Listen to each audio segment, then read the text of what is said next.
লুকিয়ে আছে।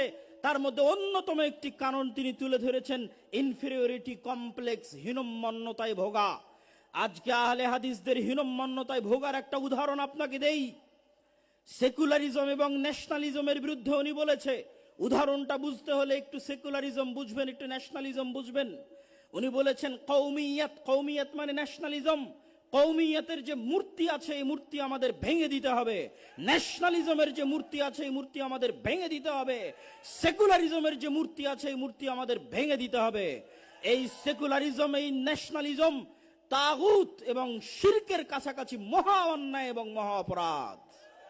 কিন্তু দুঃখজনক হলেও সত্য কি জানেন, আমরা আহলে হাদিসরা যে ব্যক্তি নাভির নিচে হাত বাঁধে, যে ব্যক্তি রাফুল আদাইন করে না, তাকে অপছন্দ করি ঠিকই, কিন্তু একটা দল যখন সেকুলার পার্টি করে আর ওই সেকুলার পার্টির যখন নেতা হয়, তো ওই সেকুলার পার্টির নেতাকে কোন লজ্জায় গর্বের সাথে বলেন যে সে আহলে হাদিস?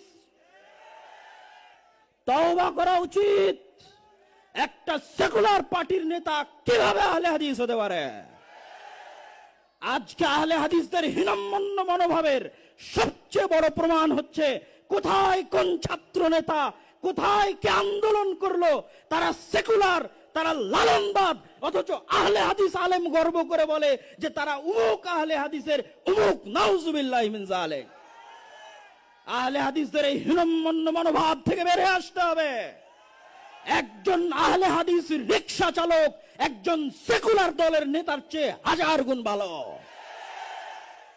একজন আহলে হাদিস মুচি এবং মজুরি একজন ন্যাশনালিস্ট দলের, সেকুলার দলের নেতার চাইতে, ছাত্র আন্দোলনের নেতার চাইতে লক্ষ কোটি গুণে ভালো। অথচ আহলে হাদিস আলেমের সন্তান যখন প্রধান উপদেষ্টার দরবারে গিয়ে নিজেকে আহলে হাদিস দাবি করে, তখন কেন গায়ে জ্বলে? আমি কি নিজেকে আহলে হাদিস দাবি করতে পারি না? আহলে হাদিস কি ব্রাহ্মণ্যবাদ, যে নির্দিষ্ট একটা গোত্র, নির্দিষ্ট একটা দলের জন্য সীমাবদ্ধ থাকবে? পৃথিবীর আশেপাশে কোণে, উত্তর থেকে দক্ষিণ, পূর্ব থেকে পশ্চিম, যেখানে যারা কোরআন এবং সহিহ হাদিসের মতবাদের উপর অটল থাকবে তারাই আহলে হাদিস। আল্লাহু তাকবীর, আল্লাহু তাকবীর।